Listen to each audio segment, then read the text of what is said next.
Türkistan'da Yopurga ilçesinde Sözde Eğitim Merkezi adı verdikleri hapishanede yapılan işkenceye dayanamayan 17 yaşındaki Yakupcan Naman hayatını kaybetti.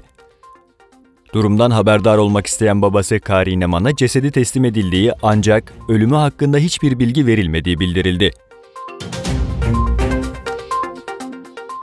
Beyaz Saray sözcüsü Sarah Sanders, ABD Başkanı Donald Trump ile Kuzey Kore lideri Kim Jong-un arasında yapılacağı açıklanan görüşmenin, Kuzey Kore'nin verdiği sözleri yerine getirmesine bağlı olduğunu söyledi.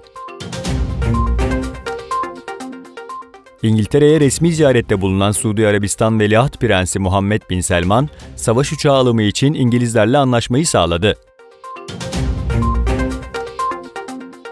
Çin'de yaşayan bir adam 2 çocuğuna bakacak parası kalmayınca 15 aylık bebeğini internet üzerinden sattı. Çocuğun dedesinin durumu fark etmesi üzerine bebek kurtarıldı.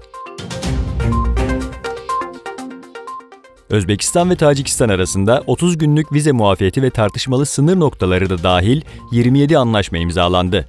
Özbekistan Cumhurbaşkanı Mirziyoyev, iki ülke arasında çözülmeyen hiçbir sorun kalmadı dedi. Tacikistan Cumhurbaşkanı Rahman ise Mirziyoyev'in bu ziyareti Özbek-Tacik ilişkilerindeki yeni tarihi dönemin başlangıcıdır dediği kaydedildi.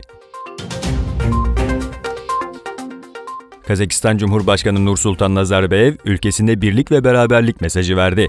Kazakistan Cumhurbaşkanı Nursultan Nazarbayev, Kazakistan'da yaşayan halkların birbirine olan saygısının ülkenin birliğini güçlendirdiğini söyledi.